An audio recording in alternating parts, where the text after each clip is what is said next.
the leopard's camouflage is working. There is Queen Karula, and just off to her left, feeding on the remnants of what I heard was a duiker carcass, is young Hosana by the looks of things, or was it Xongile? Quite difficult to make out through the thicket. And then if I move backwards a little bit, in quite a precarious spot, one would think, we've got the third member. I can't really see who it is. I think this is little Xongile, but she's looking quite comfy up in the top of this. No, I think, is that Hosana or was that Xongile? Let's have a look. I can't, there's a face looking up there. There we go. Who is that? I think that's little Xongile. What a wonderful little leopard.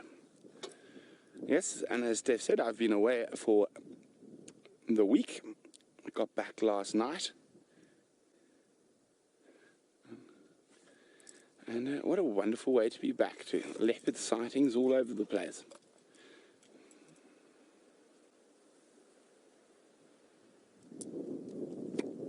Well, a huge Safari Live welcome to Mia, who's a new viewer who says this is the first time she's ever seen a leopard. Well, I'm very happy to share this experience with you, Mia. Let's see if we can get a better look at that beautiful face.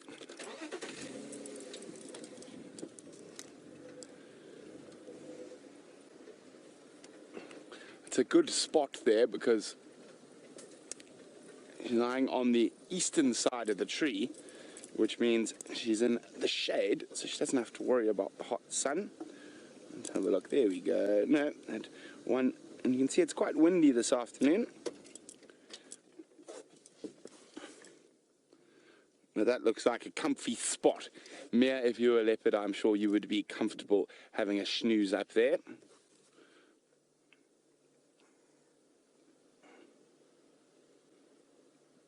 What are you chewing on? A stick. Just because.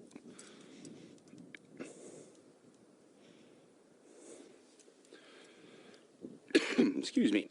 Now, hello Rihanna, who's 5 years old, and Rihanna would like to know, why do leopards climb trees? Well, in this specific situation, Rihanna, I would say because it's nice and shady up there, and also a little bit of height gives her protection from nasty biting flies. Another reason a leopard would climb a tree is to put meat in the tree so the hyenas and lions can't steal it from them. You can see she's quite high up. I'd probably say from where we are, probably 5-6 meters, which is about 14 foot or so.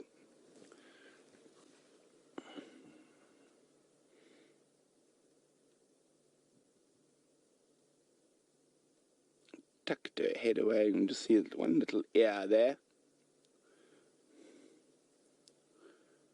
Now, this tree is quite, we've seen something else in this tree, and it was the only sighting we've ever had of a broad-billed roller was in this tree. So it is quite amazing that the longer you spend in an area, oh sorry, this is caught on, there we go. The longer you spend in an area, the more sort of things start you seeing multiple things in the same trees. Or I think, if I remember far enough back, I think I've even seen Karula, her mom, in this tree. She had a duiker kill here nearly 2 years ago. It's amazing that you can still remember. One would think that the amount of time we spend out here, that a lot of the sightings would blend into each other. But I must say, I'm very, very fond of these two little cubs, having found them when they were mere hours old. And I mean, oof, it's getting close to their actual year-old birthday. So on the 2nd of February, these little cubs will be 1 year old.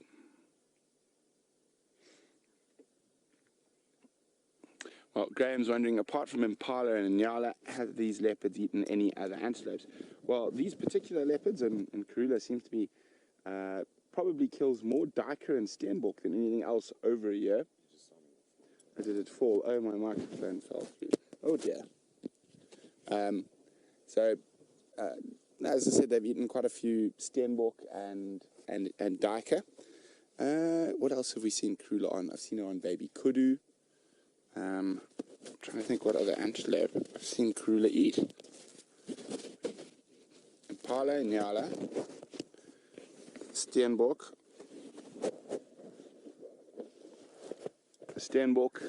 Impala, Nyala, Steenbok, Duiker, kudu. Have I seen Karula on a baby wildebeest? No, I have not. Bushbuck, of course, another antelope we've seen Karula and the cubs eat. So they do have a very varied diet. One must remember they're also going to eat squirrels and dwarf mongoose and the occasional tortoise. What else would they add? Lizards, giant plated lizards, monitor lizards, birds like guinea fowl and francolin. So leopards have a very varied diet, and that's what makes them quite successful. Well, let's move around a bit, see if we can get a view of Hosana on the carcass.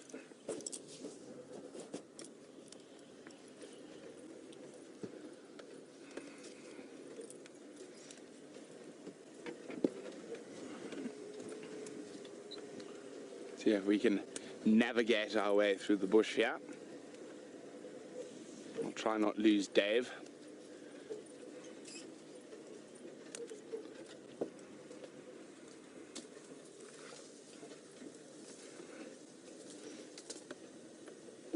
Now, isn't that incredible? If we just look from here quickly on our way there,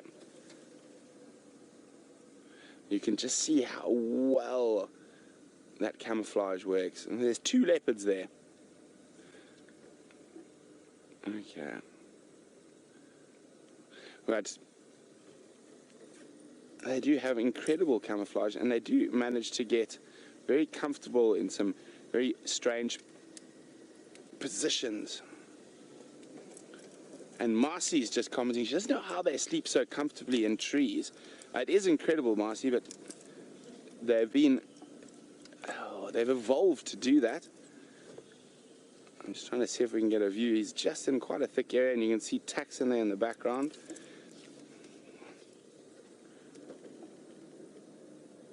Let's just go a bit further forward. How's that, Dave? A little bit back. There we go. There we go. So we've fortunately found a little window through the thicket there. And of course, greedy guts Hosana as being a little piggy. No, I'm just trying to see, we can't really see the fur, but I do believe tailored. He's probably a duiker. It doesn't look like there's too much left. And with cubs of this age, Karula's going to have to hunt almost continuously to keep them sated. Now, even while she's off hunting, they will kill small things on their own. Yum, yum, yum. So we're going to wait. Hopefully they're going to move out into a bit more of an open area while we sit tight with the royals. Let's go to Byron, who's made it all the way down to the east. Well, Mom's hiding just at the back there. We're still with young Hosana, who's tucking into the remnants of that duiker. Isn't that absolutely stunning? Now, there's not much of this carcass left. He's really almost picking the bones clean at the moment.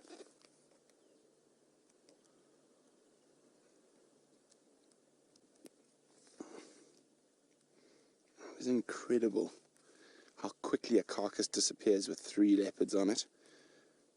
As I suppose Hosana and Xongile are nearly a year old, so at a year we suppose we can't call them cubs anymore. They are leopards.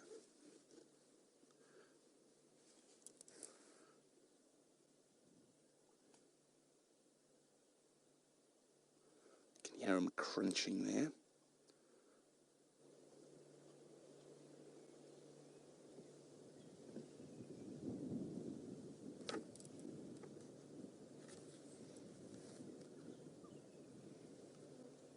Quite windy this afternoon, gusting all around.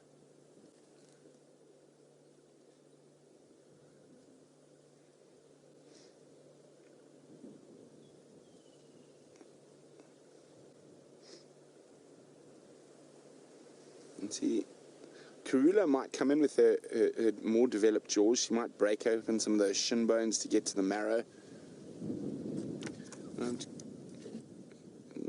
Is it a male or female duiker? I can't see. I think it's a female.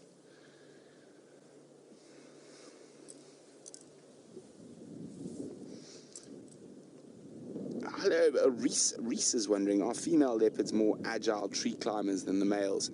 Yes, they are, Reese. It's just purely the fact that they don't weigh as much. And you can imagine a big male like the Anderson male, who weighs upward of 200 pounds, as opposed to Karula, who weighs 100 pounds. It's always going to be a lot easier for her to leap and jump up and down in a tree than it is going to be for a big male. Now, it's quite interesting. If you look just below that duiker's eye, there's a very important gland there. And in certain duiker species, it can actually become almost a completely open gland. And they use that to mark territory, and also they secrete out of it. Oh, there we go. Well, Hosana's got the gland by the claw. But it is very, very important. So, especially in blue duikers, they actually, depending on the part of Africa they're in, they become very, very large glands. Oh, he's decided to move it around. Now, of course, we're going to be going into a little break shortly, but it is just so incredible that this is happening live in front of you here in Africa, coming to your home. So stay tuned and come back to join us to see what happens next, just after this.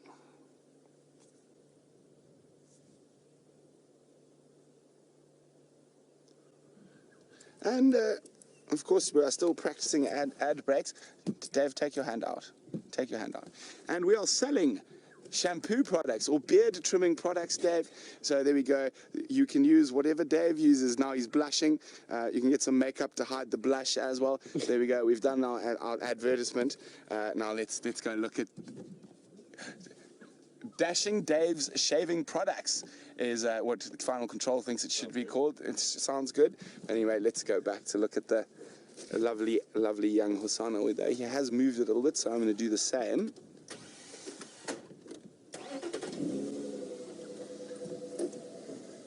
So someone else is just coming. I'm showing him where everything is. Ooh. This is not the best spot for us, young Hosana, making it a little bit difficult for us to see what's going on here.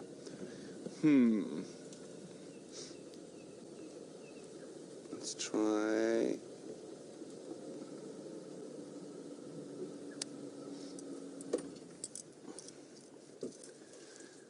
Hello, Tanis, who's in the Great White North, Canada, and Tanis says that, well, the leopards don't look as banged up as lions do.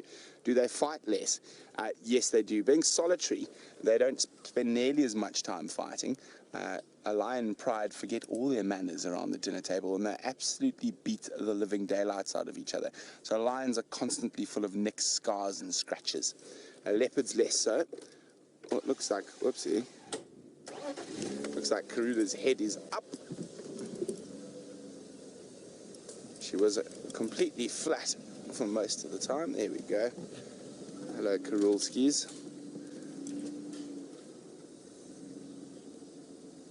I'll just try to see if we can get a spot where we can see both Hosana and Karula. Oh, he's right in that little combretum thicket at the moment. And there's Karula. Oh, there we go. He's got hold of that duiker nicely. And Karula just patiently waiting for the young greedy guts Hosana to finish. Oh, you can actually see all three from here. Oh, Karula having a scratch. Itchy ear.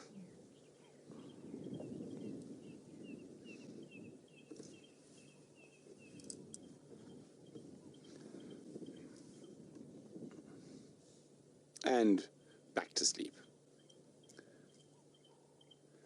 And then, well, her daughter is doing the exact same thing up in that jackalberry tree.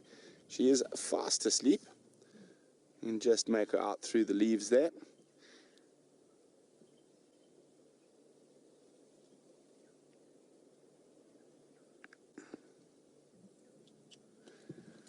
Okay, well, we're going to sit here for a little bit longer, see what the royal family gets up to. While we do that, Steph is out looking for a snack. And Karula's fast asleep, occasionally lifting her head to see what young Hosana is up to. And young Hosana is busy chewing through the nose of the diker at the moment.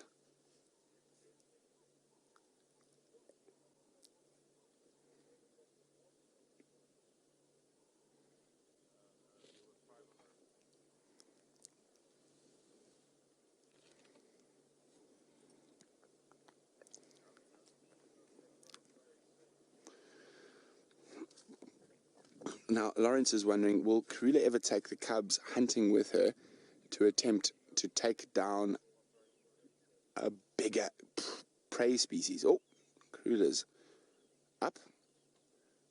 Oh, hissing at each other. I think Karula's getting quite hungry. She probably has had very little of this carcass, leaving it for the cubs. Sorry about that, Lawrence. No, Lawrence, she will not do that. Female leopards, or leopards in general, do not hunt in pairs or groups. It is sort of counterintuitive for them. They are specifically designed to be solitary hunters and ambush predators. And quite often, if she took the cubs out hunting with her, they would actually disturb the hunt and chase away the potential prey rather than help it be successful.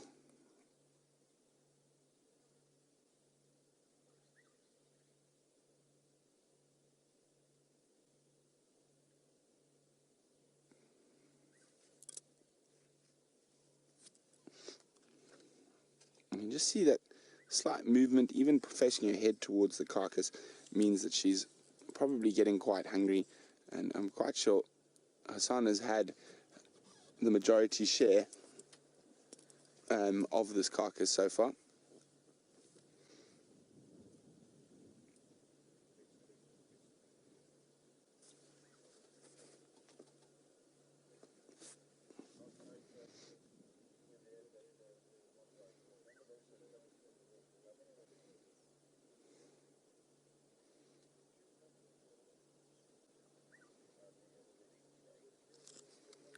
Now, Mia's wondering, how exactly do cubs learn to hunt? Well, Mia, there's a great misconception that people have about a lot of African wildlife and what they need to learn to do. There's this very human thing that we feel we need. Oh, well, I need to teach a lion cub how to hunt, which is absolute twaddle. And the same goes for a leopard cub. All the necessary equipment for hunting is ingrained in them. It's instinctive. The same as that you don't need to learn how to breathe. For them, it's exactly the same.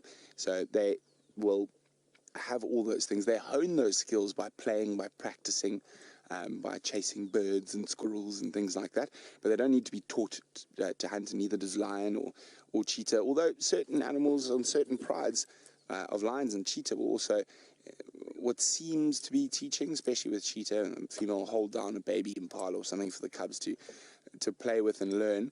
But again, I think it's indirect teaching. It's not a sort of purposeful plan. I'm going to go out and teach the cubs today. It just sort of happens, like what happened with Karula and Hosana and that Inyala. I think the cubs just happened to be close by when she took it down. So most animals definitely don't need to be taught to be animals by human beings.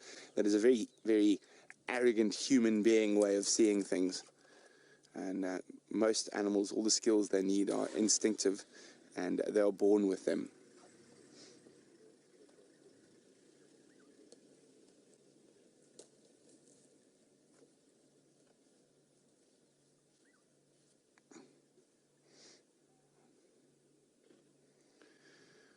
Now, we're not going to move just yet, but why don't you guys let me know whether you would like me to go see if we can find anything else, go look for some elephants, maybe go do some more flowers, grass, butterflies, or would you prefer to stay with the royal family? We can always leave and come back, but you guys let me know by using the hashtag Safari Live on Twitter whether you would prefer to stay or would you prefer to go look for some other critters or grasses and things out and about in the African bush. But for now, as I said, we're not going to go anywhere.